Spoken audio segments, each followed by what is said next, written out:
Respecting people includes respecting their cultural beliefs and their privacy.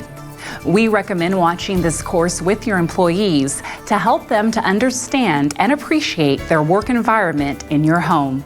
You and your employee will learn about maintaining boundaries as well as respecting cultural backgrounds, values, and beliefs, and in the event of terminal illness, being sensitive and professional.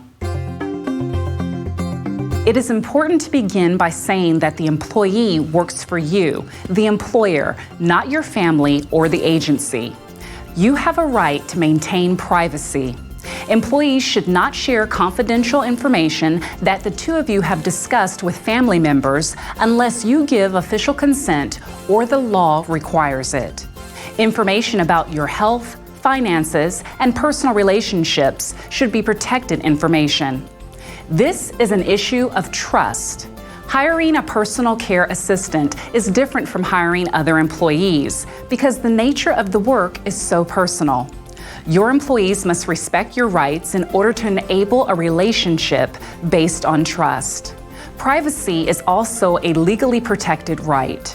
Your private information is protected by HIPAA, which stands for the Health Insurance Portability and Accountability Act. This law, passed in 1996, protects the privacy of medical information of healthcare recipients.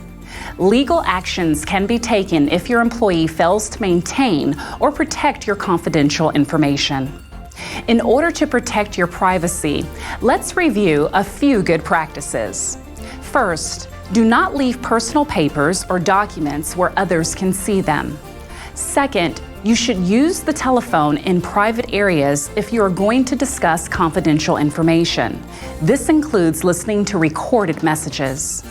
Third, remind your employees that discussing confidential information, including day-to-day details about their job, should not be shared with anyone.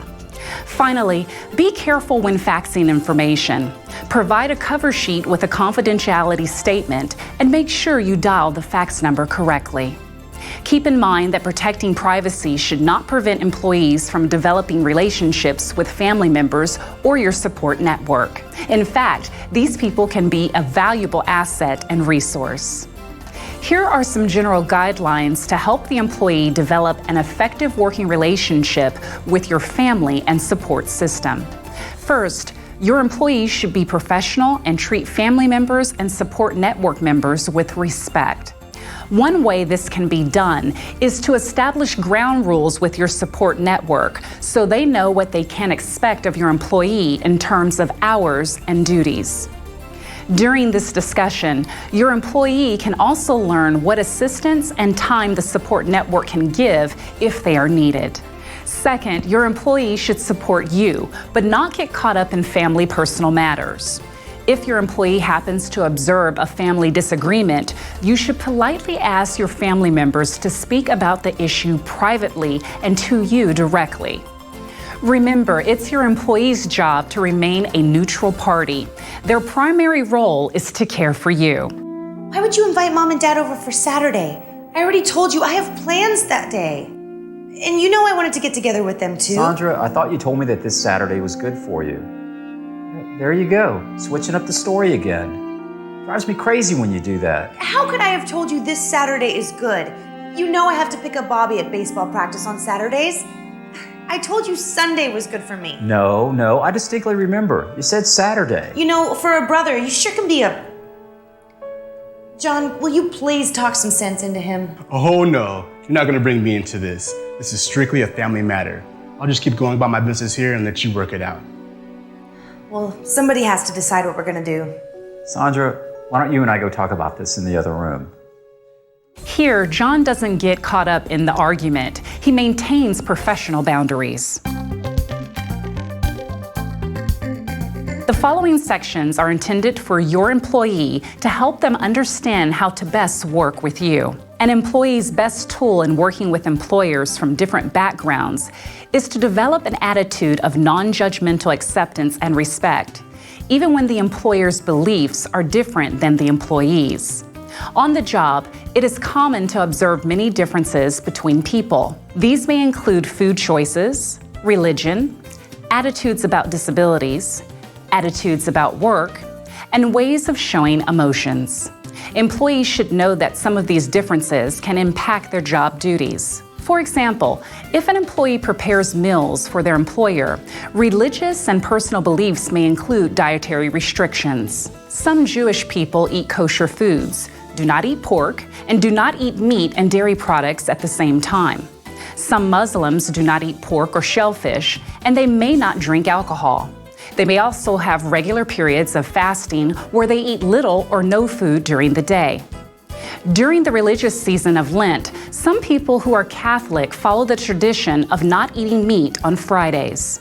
Some vegetarians choose not to eat meat, poultry, and/or shellfish for personal reasons rather than religious beliefs. Vegans remove eggs and dairy products as well as meat and shellfish from their diets. Employees must be open to learning about their employer's beliefs, culture, and lifestyle. But at the same time, employees shouldn't assume they know everything about their employer's preferences just because they've learned something about their employer's cultural background. The employee should take time to get to know the employer for the unique individual they are.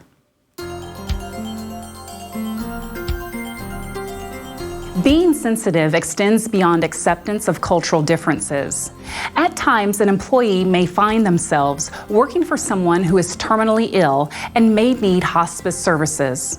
Hospice services are provided by trained personnel and are designed to maintain the comfort of the terminally ill individual and provide support for family members. This may be a complex situation because an employee will try to meet the employer's physical and emotional needs while managing their own emotions as well. Someone who is terminally ill may not have emotional needs that are any different than normal. They continue to have meaningful relationships with their friends and family members. They should have the opportunity to be involved in as many activities as possible.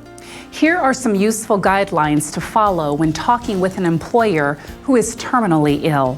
An employee should not take it upon him or herself to counsel the employer through the stages of dying.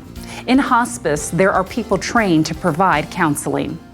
They should provide assistance for the employer and let their actions show they care. The employee should be compassionate and maintain an honest, respectful, pleasant relationship with their employer during this time.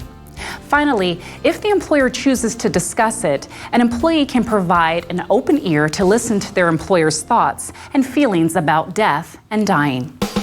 This concludes respecting cultures and boundaries.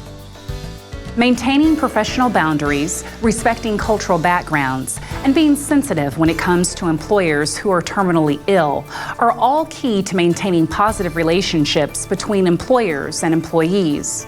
We hope the skills shown in this course will help you in your working relationship. Thanks for watching.